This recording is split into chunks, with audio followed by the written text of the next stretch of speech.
Hello, everybody. We're about to get ready. Just finalizing some of the PowerPoint upload. Arash, if you're on, I think we got it in here. I hope you can hear me. I can hear you. Thank you. Yes. Sorry about that. No problem. Yeah. So we're going to go Rawa first, and I think I can only do one presenter at a time. So when we get to you, I'll flip you over to presenter, and you and Rawa can control the slide progression. Okay, great. And can you remind me how long the presentation is? On your end, I'm going to say like 15, 20 minutes and leave some time. Okay. Yeah, closer to 20. Perfect. Yeah. Perfect, thank you. So I'm going to switch over to Rawa now and get rolling. Good morning, everyone, and thank you, Paul, for asking me to present today, and also to all the folks that are on the phone taking time out of your very busy schedules to be on this call. I see some familiar names, so hello to all of you.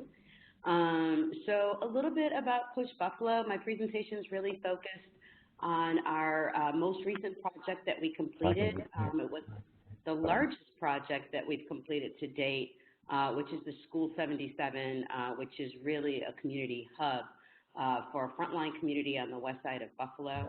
And a little bit about Push. We are, a place-based organization, very much doing a holistic, comprehensive approach to an underserved community and how do you do community revitalization, but also really addressing issues of gentrification and how can people stay in place, especially as we are experiencing, climate refugees coming into Western New York and the present issue of big development and gentrification that has begun to displace many of our very poor folks. And so from the start, we started in 2004, really as a community organizing organization, knocking on doors and asking residents what is it that they wanted to see, what was the vision for the community. And oftentimes, we think of underserved, underrepresented, working class communities of color, that all has a very negative connotation. And what I want to say is if Push Buffalo is successful, it's successful because we've been able to harness the local knowledge and local expertise of these folks and have really created a pretty dynamic organization that looks very holistically at doing affordable housing, at doing green efficiency weatherization upgrades, at doing using green infrastructure to mitigate combined sewer overflows, and that we see every single one of these as being an opportunity for workforce and employment opportunities in the emergent sectors of addressing water issues, water quality, CSO issues, addressing our energy futures, and also how do we develop affordable housing that keeps people in place from the time they are born to the time they retire. And so I think School 77 for us really embodies all of that into one building. So how we got started with School 77 is Push Buffalo does an annual community planning called the Community Congress, and that is where we take folks in the Western New York, on the west side of Buffalo, blow up our organizing district, which is the zip code 14213, into 8 zones. We also have a 9th zone that is all of Buffalo. That's for our members that live outside of our organizing district. And so we basically register folks, and they're seated where basically every 4 blocks. And then they get to identify every derelict property, every vacant property, every, anything that's going on that they want us to take control. That's what we've done from the start. Push Buffalo, while we are a developer and are a CDC, have never actually, for the most part, picked the areas that we were going to develop. Everything is we're informed by the residents that live here. This engagement has been so successful that HDR 6 years ago decided to add 20 points for anybody that's doing affordable housing development in New York State if they do deep engagement. So that gives us a little bit of an edge as we're submitting our applications, and their community engagement model was based off of Push Buffalo's. So in 2014, we had our big annual community congress, a very cold February in Buffalo, where we had about 200 residents attend, and very quickly it became apparent once we started the Congress that School 77, which was at the edge of our green development zone, really everyone was excited about it, and everybody was like, oh, School 77, Push has to take control of this building because we see developers driving around and really, are very much trying to figure out how they can acquire it from the city. And so, that was my interesting moment where the organization had experienced a lot of growth. At that time, I was the development director, and I looked at our previous founder and executive director, Aaron Bartley, and said, Aaron, we cannot do this. This is just too big. And he looked at me and he said, you know what, let's just do our best. And honestly, I think those are the only words I really needed to hear. And so what we were able to do after that meeting, a week later, we got our organizers, which is a staff of, at that time, 3 people, to hit the streets along with our members and basically engage the residents that lived right in the immediate neighborhood, whether they were members or not, to see if they actually wanted Push Buffalo to take control of this building. And the second thing was, and if we did, what did they want to see in it? So I'm just going to move to the next slide. And so a lot of our community engagement, large meetings start out with an agenda that's basically just welcoming people and introducing people, being very transparent about what the presentation is, what the background of the project is, the design options. We always do some participatory activities, so we generally do those in breakout sessions of small group activities, and then there's always a report back. And so, yeah, and all of our work really starts with community organizing and leadership development. So we pursue this through a variety of programs. Oftentimes, any of our green affordable housing development projects. What we have is we generally have very large meetings like the annual community congress. We have monthly member meetings, but who really drives our affordable housing is the community development committee. What's unique about the community development committee is that it's made up of about 15 to 20 of our really strong members, and it's co-led by the director of organizing and the director of community planning and development. And that is really a way to kind of like make sure that we have a justice and an equity lens framework to everything that we're doing. Obviously, we try to include green infrastructure on every single one of our sites. And as I said before, everything is about pathway to green jobs and training. We also, of course, assist families and businesses to access weatherization resources through NYSERDA. We also have an AHC grant that's called Warm and Dry on the west side. And that work, even though we are a place-based organization as far as our green development zone is concerned, we offer those opportunities in 5 counties. So just a history of community planning. So here is a couple of posters of our annual community congress that we do. We also, as you can see, those are the maps that I'm talking about. So through a very kind of like high-level charrette style, we ask people through stickies and different participatory mediums to identify what the problem areas are and what would they like to see in it ultimately. What is their vision? So if we are able to take control of this vacant lot, what do you want to see there? Do you want to see an urban farm? Is it buildable? Do we build more affordable housing? Do we, have a little pocket park? We've got one, for example, where we had 2 lots and they decided that they wanted a handball court because in that particular neighborhood there are a lot of Puerto Ricans and it's a very important sport or fun activity, recreational activity for our Latino population. A little bit of us. This is a green development zone map.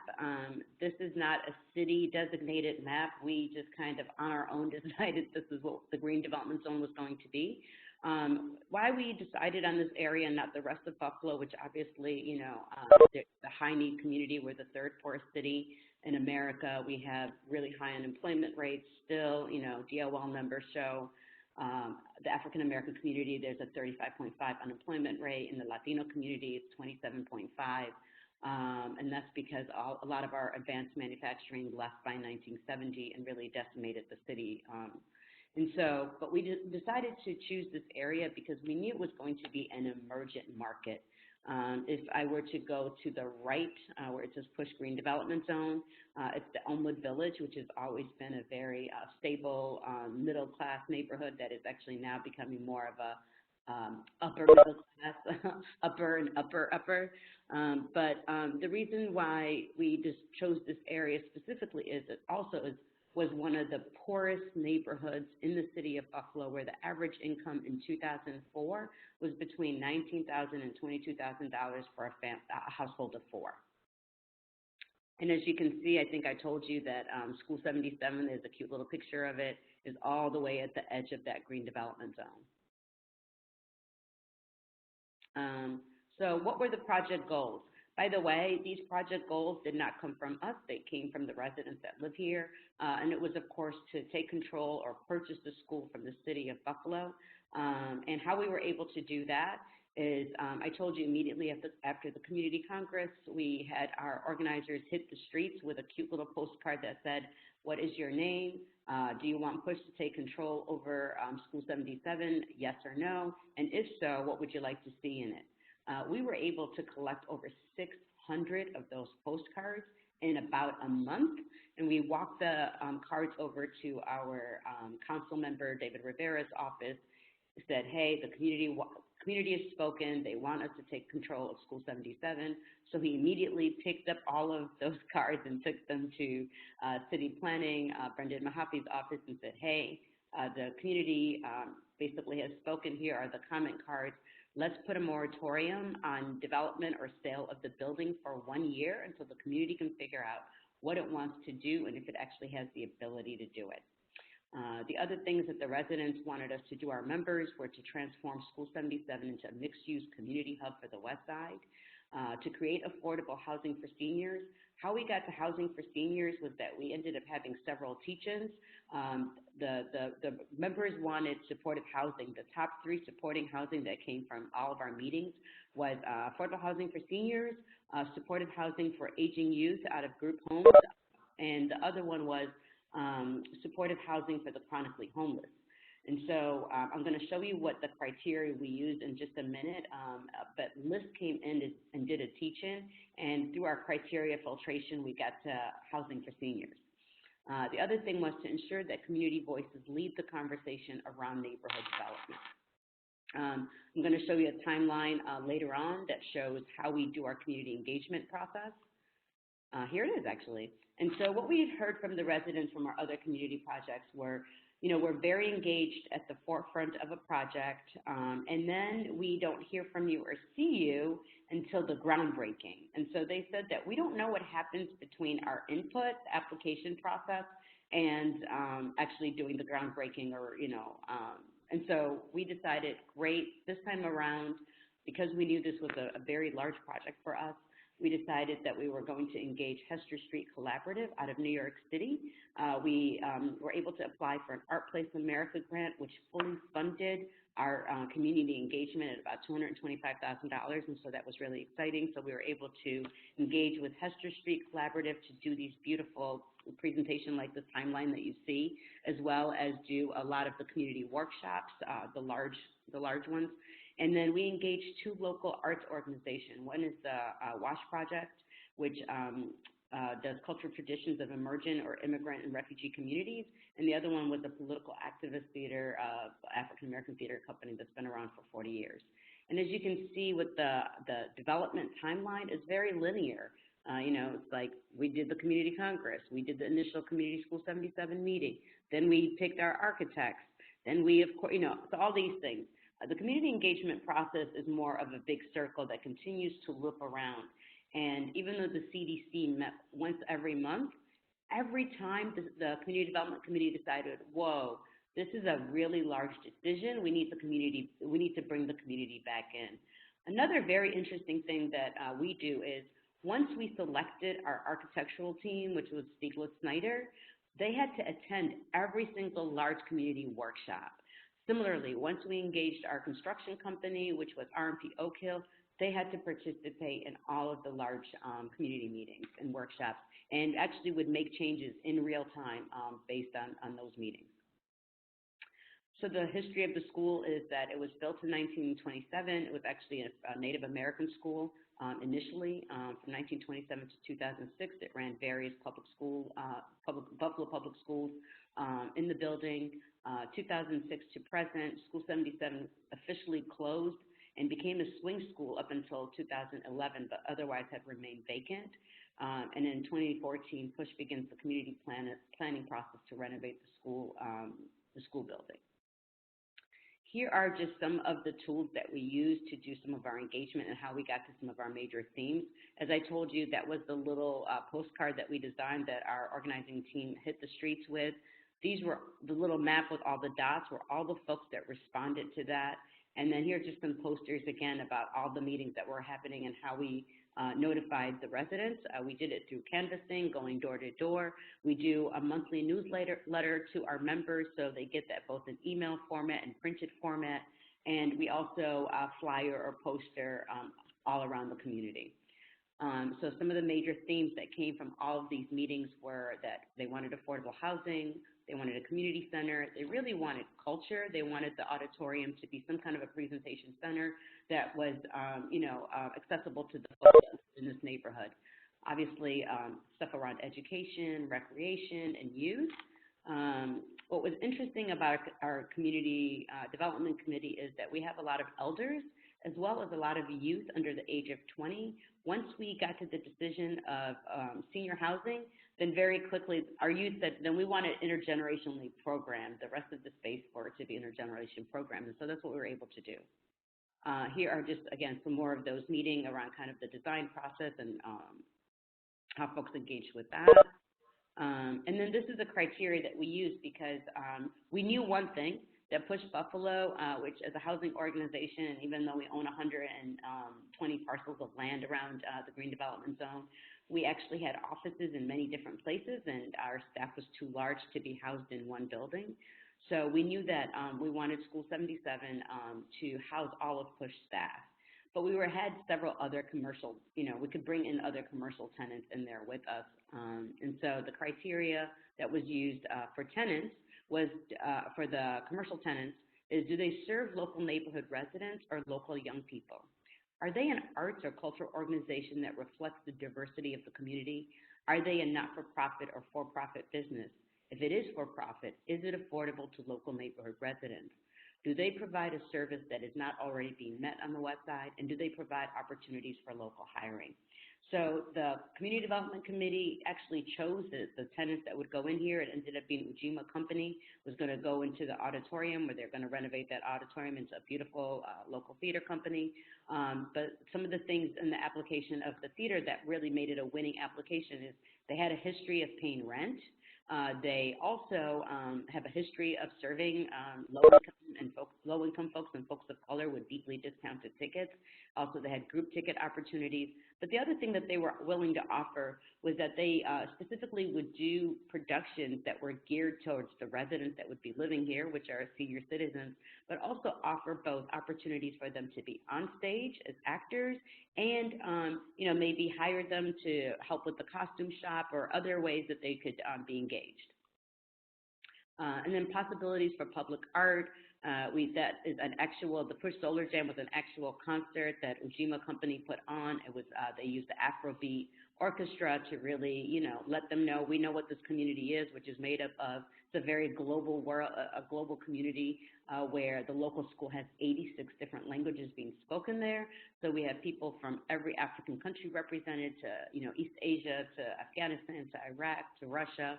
And so it really was an opportunity for Ujima to introduce itself a little bit more intentionally to the local West Side community and let them know that they understood who the residents were.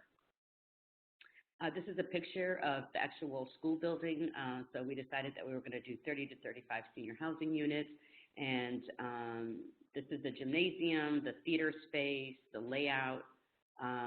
So some of the things that folks wanted were in the gymnasium for there to be youth, to do intergenerational programs. So PUSH actually programs the gymnasium. So during the day, you might see senior Pilates or senior yoga. In the evening, you might see a basketball game or a soccer game on the weekends. We also have a beautiful community space that's a flex space that we use for our large meetings. We do them for a lot of workshops, but also it's available to the other tenants as well as the residents upstairs. It's got a resource library in there, and we do have a small resource kitchen. So if we wanted events that were catered and what have you, there is it's not a commercial kitchen, but it is a kitchen with a stove in it. Some other things that we went through were, really discussing design options ad nauseum. For example, every single bush where it was going to go was planned by the residents, what the overall program was going to be, how many parking spots we were going to have, how many handicap spots we were going to have. We did a lot of walkthroughs. For example, we blew up the entire layout of the space and did a day in the life of a resident. For example, where do residents enter? What makes sense for them? And so that's how we were able to decide which entrance was going to be the resident entrance. There are 4 entrances to the building. We did a day in the life of a theater goer where we actually had little clippings and drawings of being a theater person. Where do you go get your tickets? Where is the lobby? Where is the theater? What is the proximity to the restroom? So that's how we did a lot of the layout. A day in the life of a community user.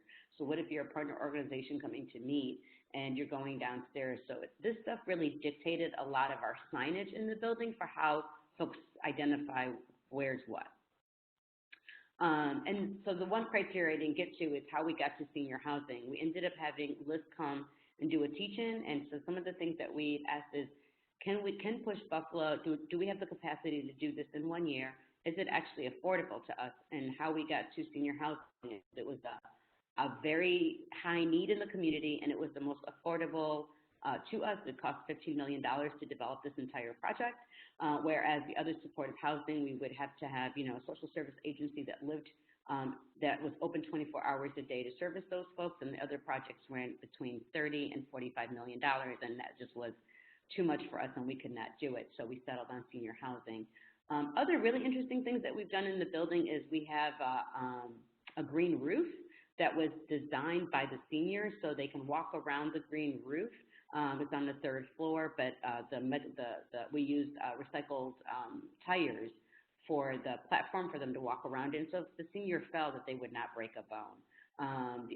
The entire campus was actually designed using green infrastructure through a DEC grant that we received to do National Green Infrastructure Certification for youth ages 16 to 21. So they actually did hands-on classroom half of the day, and over a 2-month period, they did the actual green infrastructure installations throughout the entire campus, including the green roof. We have a playground area and a little walking area, and all of the folks got to design where the benches were going to go. So where did the seniors want to sit and feel comfortable on the campus? And the one big other caveat that we did is that we have a community shared solar project on the roof of School 77 where 20 of the tenants will be able to get a savings of about $135 off their utility bill. And what was interesting about that is it's actually the first 100% affordable community shared solar project in the entire state of New York. It's a 64 kilowatt system. We had our workers that we trained install that system. And the one other big amazing thing about this project was that even though Push Buffalo is the developer, we actually had a community benefit agreement with ourselves to make sure that a minimum of 10 of our workers that we were training were working on the job site during the duration of the project. We had about 8 of our folks actually get hired by subs, and every time someone got hired into a full-time job with our subcontractors, we were able to add another hiring hall worker so that we had our minimum of 10. And that was from all the way from the demolition and removal of toxins to all the fine details with painting and trimmings and all of that. So I'm going to stop there. Oh, I should actually just say before I end that we moved into the building July 31st, and we currently have 24 of the 30 residents all moved in, and we expect the rest of them to be in by the end of the month. Yeah, fascinating and inspiring, Rawa. It's interesting how you've completely broken down the barrier between the planner and the people, the residents and the community members that have input. Like it's almost like it's more than just outreach. You've got inreach. You've got residents and planner and and residents of School 77, but also residents of the community that are in effect the urban planners, the landscape architects. That's exactly right. That's exactly right. And I should also just say about that, you know, we had about 800 different things that they wanted to go into this building, and every large meeting, I mean, obviously the Community Development Committee would, you know, shrink it down, but at every large meeting we would give them, you know, went from 800 to 300 to, you know, 200 to 100. Eventually this was really 4 or 5 things. Yeah. Yeah. Remarkable. Whole different model. You really turned outreach on its head here. So one quick program note. If you have a question, feel free to send it in writing through the system, and we can get to them at the end. We're going to switch right over to Arash Kawarzad, whom I've heard twice already talk about the outreach that he and others did in developing a climate resiliency plan for northern Manhattan. Arash wears a number of hats. We Act for Environmental Justice. He teaches urban planning. He's an artist and an educator, and interestingly has pulled all those hats together around this theme of effective outreach, particularly in environmental justice and underserved and disenfranchised communities. So I think we're ready. Oh, hold on one second. We're going to flip the presenter over to Arash.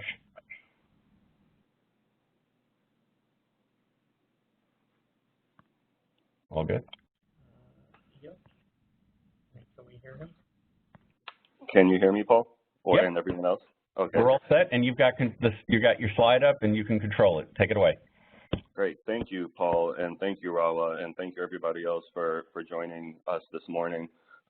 Before I get started, I want to recognize what Push Buffalo has done and what Rawa was just presenting on. I've had the good fortune of actually visiting the space and can attest to how beautiful it is and how functional it is and how great of an example it is of you know, a project that addresses real environmental issues while also creating community empowerment. And, you know, those two things are possible. There's a way to do it. That's an excellent example. And what I will be presenting on are our efforts at planning using a similar framework in New York City to create resilience to climate change while also dealing with deep-seated and long-standing economic issues for communities of color there.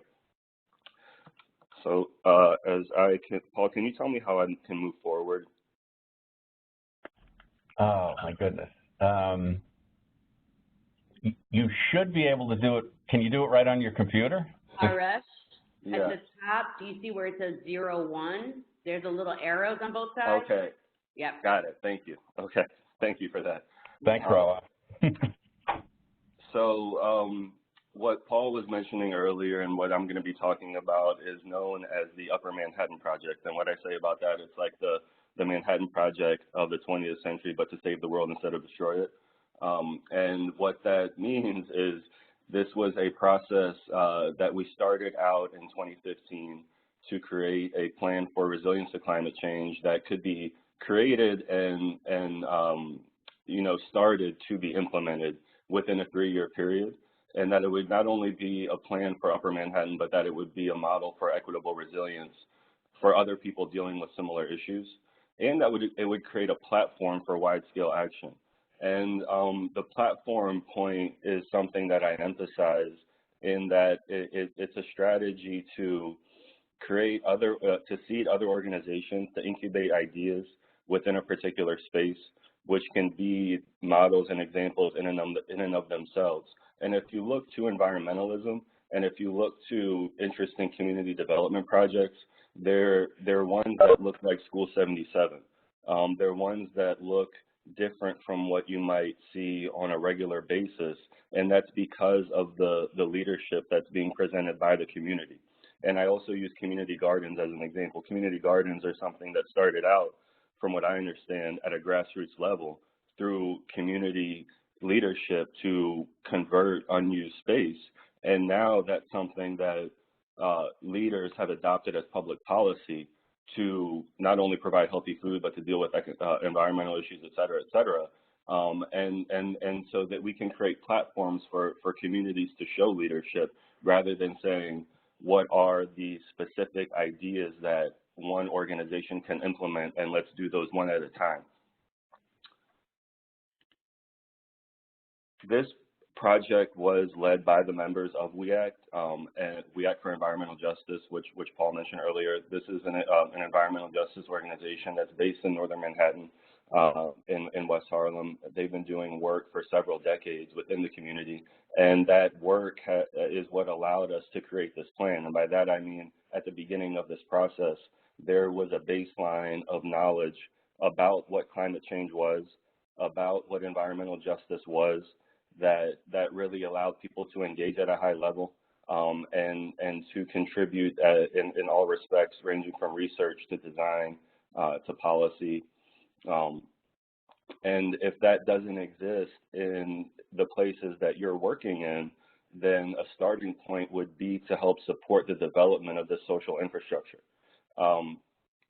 If you're beginning a planning process, there might not be a network of people who have been working on environmental justice issues for decades, but that shouldn't stop us from starting that, from initiating that social infrastructure, so that further on down the line, we can have a process where we're working at a high level, like what you saw in Buffalo and what we were able to do in Upper Manhattan.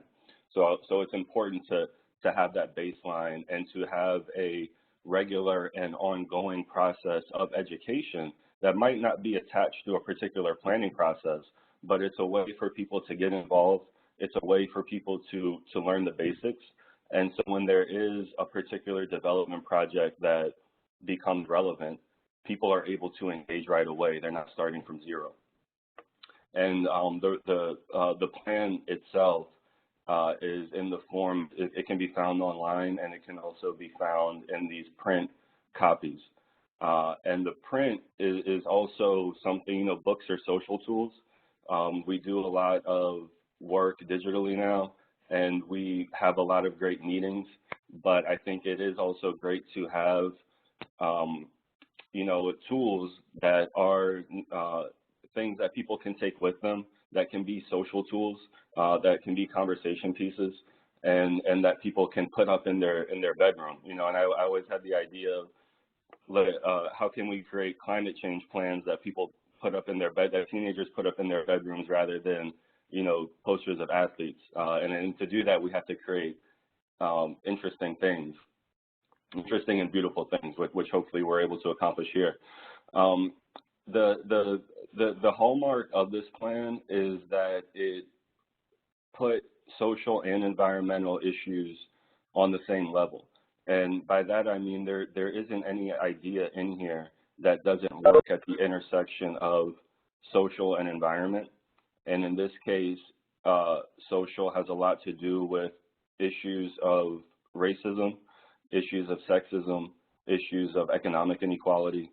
And so every idea here, whether it's from renewable energy to green infrastructure, and local agriculture, has an element of it that's required. It's a prerequisite to say, how is this dealing with those social issues that are part of the struggle for environmental justice in this community? And something that we can do as planners in our projects is go back and say, okay, for the recommendations that we are making, for the key components of the plans that we're developing, do they meet this litmus test? Do they deal with social and environmental issues for every single one of them? And are they on the same level? And if we do that, I think we can end up with more of the School 77 type projects. What came out of our planning process, so the 3-year process is the total process, and that's wrapping up this year. And there's been a lot of changes that have happened in the community as a result. But the planning process in and of itself was for 5 or 6 months at the beginning of the 2015 period. And what, Rawa mentioned that during that process, they generated hundreds of ideas. We also generated hundreds of ideas. And what you're looking at now is an illustration that represents many of those ideas, along with the people and the organizations and the places that they are in play, as it were. And there are grassroots organizations that are depicted on this illustration along with state agencies. And it's showing the overlap between the projects that they could potentially partner on. And so this is the poster for the bedroom wall, or the poster for the cubicle. I think it's gone up in more cubicles than bedrooms, but this is the poster that kind of shows what the resilience to climate change look like in a graphic representation. And it was a way to show back to people, have we captured, does this capture it in all of the messiness and in all of the intricacy and all of the other aspects of how we talk about resilience and how we define resilience? Is it captured in here? And is it captured in the other things that we've created as well? And if it is, then great, we can move forward. And if it's not, then what do we need to work on?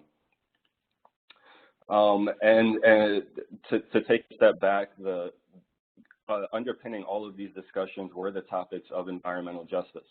And this is a poster from an environmental justice campaign in New York from decades ago, from the 80s. And I put it up, late 80s, early 90s, and I put it up because it as planners and as people doing community engagement, I think we have to internalize the fact that the crisis that we talk about from climate change is something that people have been experiencing for forever. And, certain communities have been experiencing that crisis forever. And and a way to build trust is to acknowledge that and to say that climate change is something that's affecting all of us, and we have to take action, but we also acknowledge that these issues of pollution and threats to public health have always been the case in some places.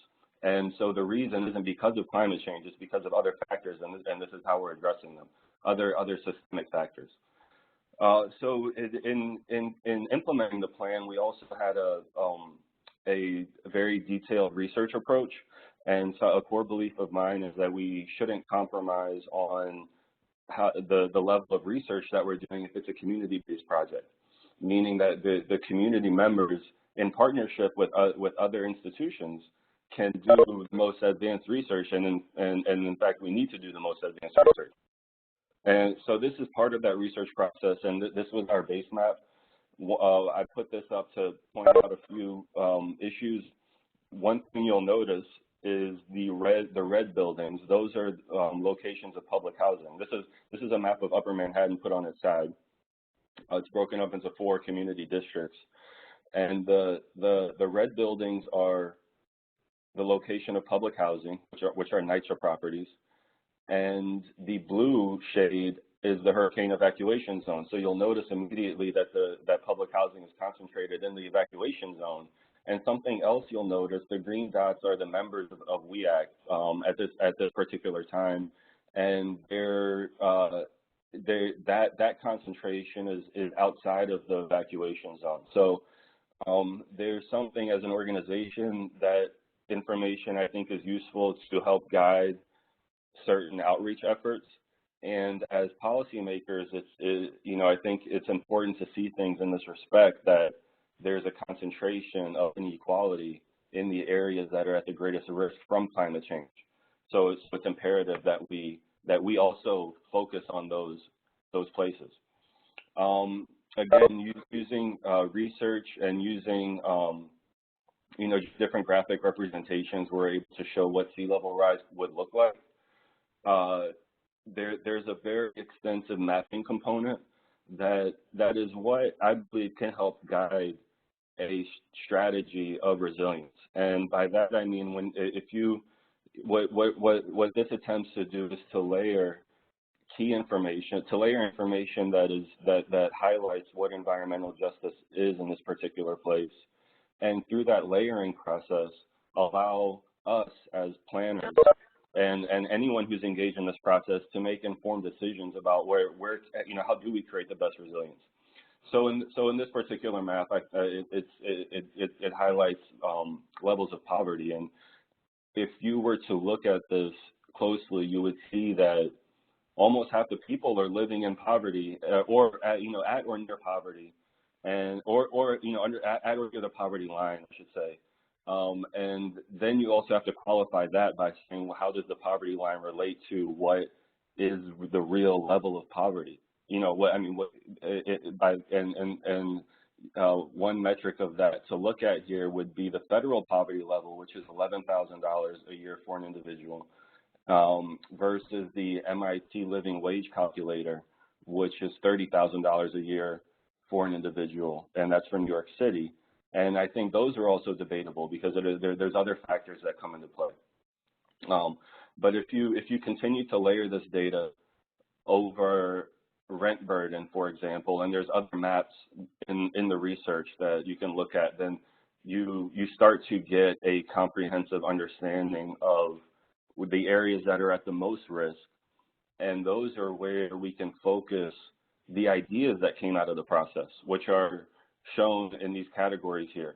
And so all of those ideas, that was the comprehensive vision that we were looking at earlier, the poster illustration, are boiled down into these categories, and there's some other outlying concepts as well, but these categories here were defined and were generated by this list of organizations. So these are many of the organizations that were part of this process. They contributed a lot to the research. They contributed to the ideas. They contributed to all respects. So this was the core group, along with the members of WEAC, and those being the leaders of it. But this was their version of community-based planning, which is to say that we need to partner with different organizations. We need to partner with organizations like the Goddard Institute for space research at Columbia University, and we need to partner with local healthcare organizations, hospitals, things of that nature. There's a role for all of these people, but we want to be in charge of setting the criteria. So everybody was able to contribute, the criteria and the framework. Everybody was able to contribute, but within a criterion framework defined by the community. And if you go through here, you're able to see more of that layering of information according to these concepts. And you're also able to see some of the project ideas that had come out of this. One of them I'll show here, which is EPIC, short for the Emergency Preparedness Information Kiosk. And this was an idea that came about after what we saw from Hurricane Sandy, which was that there is a need for there's a need for a on-site emergency preparedness response, but that need has, that response has to be flexible in terms of where it is. And it also has to be driven by a network of community members because they're in the best position to deal with emergencies. And that includes informing other organizations, whether they're governmental or private, who are coming in. And so this was the EPIC installation is a kiosk that we hope to design and build. And this is something that I think it can work all over the place. And I give the example of, if you think about a shipping container, it would be great to have a shipping container that can unfold into an installation that has supplies for people, given what their needs are, and also is part of a network. And it's kind of like collecting information and stories and research and things like that as it goes. And this is something I talked about with Paul at a conference we were at recently in Ithaca, where it came to light that, there's people all over New York State in small places that are dealing with flooding, inland flooding, and it doesn't get talked about a lot at a statewide level. And there's fewer resources in these places. And so something like this is even more necessary, that where something that's driven by people, that has flexibility, that's part of a system of mutual aid, if you will, and also provides physical resources, is something that's very much needed throughout. and can even travel around in different places as well. So this was on the picture you see here of the grassy area is actually a NYCHA property in one of those places that I was showing on the map. So this would be something that, you know, if there were a flood, if there were an emergency, which there certainly will be in the future, and there have been in the past, then this is something that would meet those criteria that the plan laid out, which are about meeting social issues and environmental issues. So the social issues are people would be designing, they would be thinking creatively, they would be learning skills, and they would also be manning, you know, if you will, this installation. And the environmental need, of course, is the need to respond to an emergency and to also provide education when it's not being used in that case. So there's a lot of other research here. I'm gonna pause for a second to see if I should continue or if we should pause for questions or wrap up. But there's more. There's a lot of research, a lot of information in here about a comprehensive approach that includes infrastructure as well as social programming that can help provide education and equip people with the networks that are necessary to do this. And one other thing, there's also a game, a resilience planning game based on this concept, which is, I think, a useful exercise for people to think through some of these things and what they might mean for their area. So I'll end there. I can continue talking, Paul, but I'll just ask you if I should pause or what you would like to do now. Yeah, thanks, Arash. We have some time if you want to continue. I haven't gotten any questions, and there's a lot of people on the line. Might get a little unwieldy to open it up. I'll try at the end. But it would be best if folks had questions to just send them in through the chat line, and we could circle back to them. So continue on for a little while. But thank you, Paul. And if anyone has any questions, please feel free to ask. Some of the other areas that people had defined from emergencies to something in regards to emergencies is the concept of planning more for them. You know, I think we have to face the reality that it is something. There will be more flooding, there will be more heat waves, there will be more storms. So there's a baseline of preparedness that we, I think, have to integrate more into our planning. And places like School 77, I think, are becoming more critical to this because they're the hubs. You know, they're the hubs.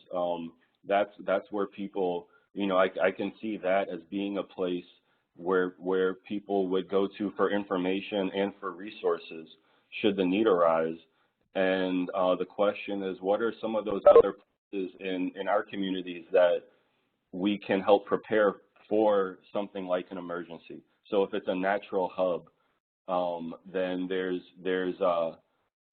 steps we can take. And this might be a different strategy than having a predefined list of centers, which may be public buildings. I think some of them are public buildings. Their libraries are great. There's a lot of great places for that. But then there's also other places as well. And how can we provide those other places with resources? And this was also something we saw from the Red Hook Initiative and how they responded to Sandy, which was through this messaging board. And that was made possible through a Wi-Fi network that they had installed coincidentally, or I don't know how coincidentally it was, but it was before the storm. And that allowed them to post messages. And so that was a social network that has really evolved into a very advanced emergency preparedness system. And we've also seen that this is a way to talk about environmental justice. It's a way to provide education about climate change. It's not always about broadcasting a response to an emergency and a crisis, but it's about talking about what that means for our future and planning resilience around that. And that's in fact the only way that you can be prepared, because then people are prepared. It's a long-term approach to providing preparedness, and when something happens, people are prepared. the unpredictability of how climate change will happen, it means that I think you have to integrate this throughout. Something else that became very important in these areas and for places that might not flood, the urban heat island is something that's critical to know about, and projects like the green roof that was mentioned earlier in the previous presentation help mitigate what that is, and pairing that with a program of research to identify where the biggest heat islands are can be also very useful. And in this case, if you were to layer all of this, you would see that the areas that flood the most are also the biggest heat islands. And some of that has to do with the physical infrastructure of a location. And I'm thinking about East Harlem in particular on this map, which in the bottom right hand, if you look at the land cover map, you can see it's one of the areas with the highest amount of impervious surface. So you have impervious surfaces in a waterfront area with a high concentration of public housing. And what that tells me is that the people with the least ability, whether it's economic resources or mobility, physical mobility to escape a disaster, are being put right where there's the highest concentration of disasters and the biggest potential for one. So we should ask, what are the plans? What are the plans for dealing with this around the state, where this occurs, because it's not an isolated incident? And what's the community planning process, and how can we start with more of the social hubs, if you will, that can be multi-purpose, multi-use, and can also be a place for social programming. They can also incubate organizations and incubate spaces, and this is the social hub. This would be something like a School 77, and in places where you don't have that size of a building, there's other spaces that can be places to test these ideas. And I think it is a test. We can't stop here. There should be more green roofs and more renewable energy installations and more spaces for organizations, for community organizations. And that can also be, I think, in a partnership sense, a hub for providing education about climate change. I'll go to one of the questions, which is, do you know of any case studies, stories within New York State where some of this innovative work is happening? And that's beside Buffalo. And that, so there's, within the book here, and I'm looking through, I might have answered the question, but there's case studies throughout this research. There's case studies for each section. And some of it, and many of them are in New York City and New York State. There's other ones like this water park in Water Square, which is a public park designed to be a water feature when it rains a lot, to store water. But that's in Rotterdam. So there's case studies in other places. And in terms of rural areas, one thing I'll mention is the Corbin Hill Food Project, which is a community-owned or run as food systems advocacy effort that provides fresh food that's attached to a farm in upstate. So there's one element. One thing I would say about the question of is any of this work happening in rural areas is how can the rural and urban areas work together? This is an example of how that could happen. There's a lot of resources in terms of land, in terms of energy, in terms of food that exist outside of the urban areas. And there's a lot of interest in urban areas in partnering and really getting, creating an ecosystem, creating a statewide ecosystem for that.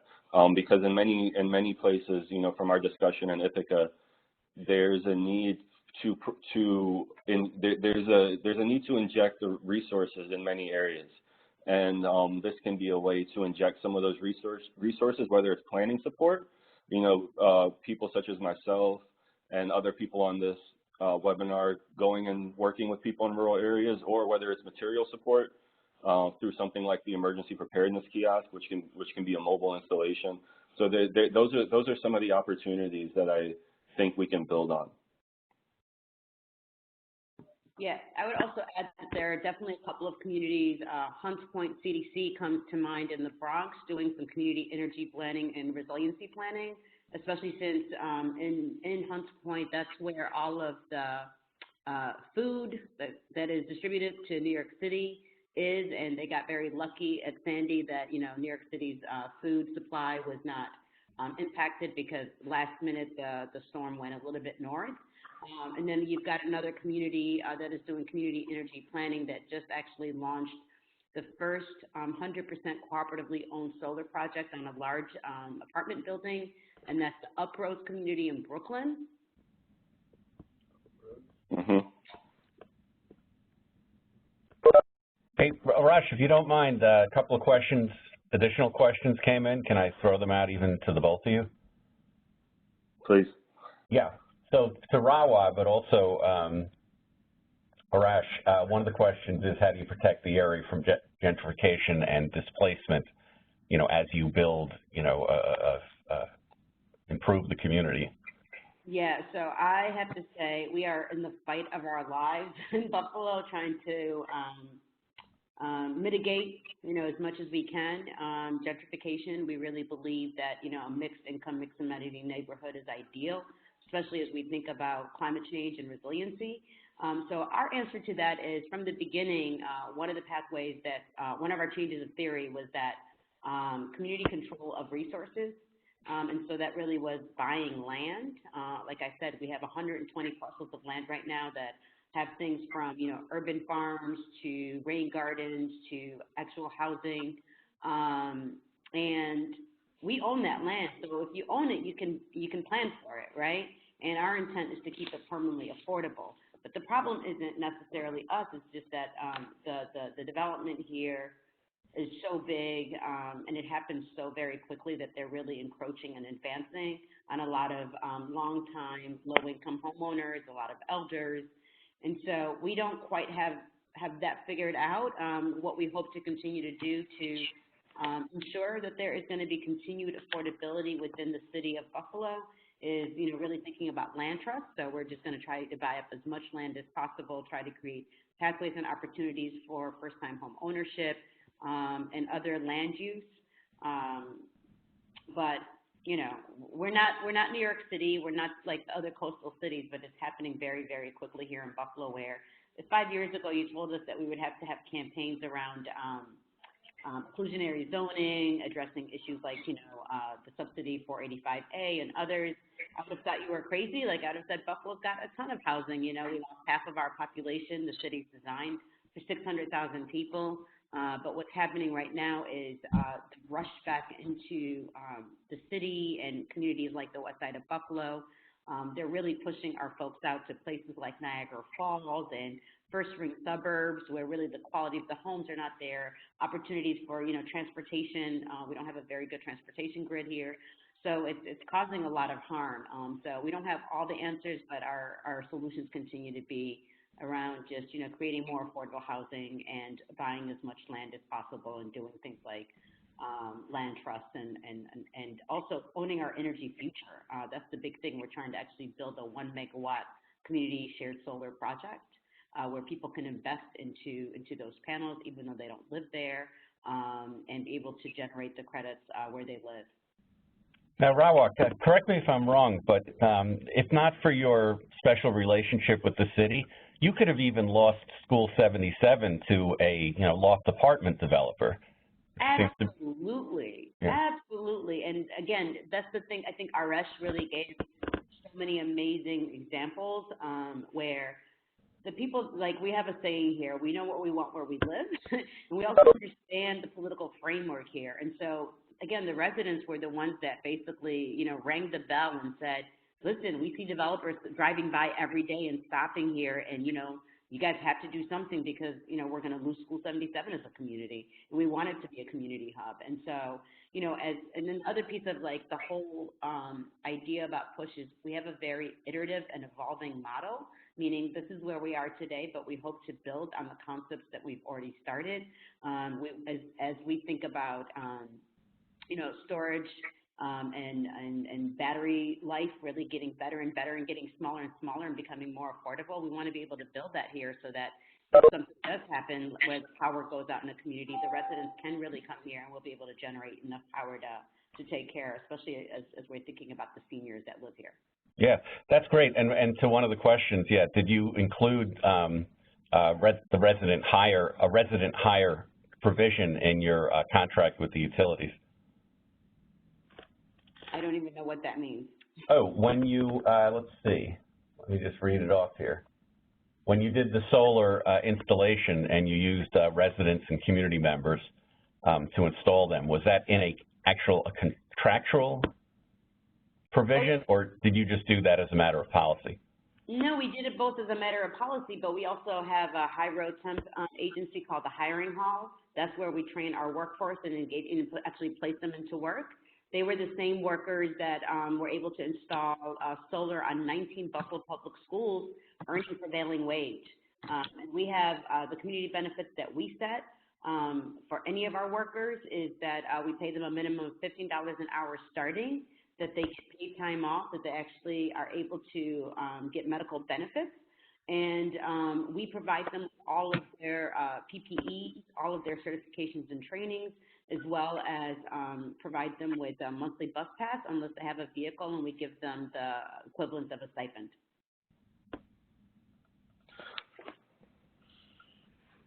Can I, Paul, did you want me to also? Yes, please. I just want to say that I think that's a great question. And I put a link to an article in the chat box about environmental gentrification, which is a very real thing. There is a premium, price premium that's put on environmentalism. And, I think you are actually making an area more desirable for gentrifiers. Environmental justice advocates are unknowingly, making an area that is more desirable to capital, and to gentrifiers. Mm-hmm. But I think that's why it's really important to make sure you have the right people in the room that are making the plan. And another way to say what we've been talking about is that the people who are most affected by an issue should be leading on that issue. And that I think is part of the beginning steps that we can take to reduce the gentrification that's happening. And one of the ways to do that is to have these a membership-based process. And when the people who are most affected are leading on an issue, what that means to me is that they're setting the framework. So the fact that housing is a part of this plan is based on the fact that came up in our planning process. And it wasn't, the way that I viewed my role as the lead planner or the facilitator was not to say, we're not going to talk about gentrification because this is a environmental plan and you're talking about housing or economics. It was to say that if this is one of the most important issues, then that is what a community-based plan is about. And so, but we should say, okay, what's the relationship to gentrification and climate change? And one thing that we pointed out is that if there's going to be investments, let's make sure we're doing them in the places that are the most vulnerable, and that we are looking to what the social enterprises are within the community that can be supported. And that's part of a strategy for community ownership that goes back to the civil rights movement. I had a great time working in Upper Manhattan and doing this project because I just draw from the history of the many people that have lived in the neighborhood who have made really good arguments for this, that there's a way to invest, to change ownership to the community so that the economic value is not being extracted. And that's something else we talked about is resiliency means stopping the extraction of natural resources and of economic resources from the community. And too often we look at resilience, I think it creates gentrification because we only think about resilience in terms of stopping the extraction of natural resources, whereas it's also stopping the extraction of economic value from communities of color, which is what is happening right now. So that would be, and that's a litmus test. I think we have to create systems where we go back and we look at our plan that we've created and say, okay, does it meet these criteria? Is it stopping gentrification through the strategy of community ownership? And maybe that's one way we can do that. Cool. It was a general question I think both of you answered periodically, and that just goes to the language. You know, what language can we use when we're talking about people to, you know, express the urgency of climate and resiliency that really, in the words of the person who submitted the question, grabs them. Mm-hmm. And I think, Arash, when you bring it to the level of, you know, jobs and economic, you know, eroding the economic base, I think that's something that probably hits, well, in both bookends of the state, your territory and Rawa's.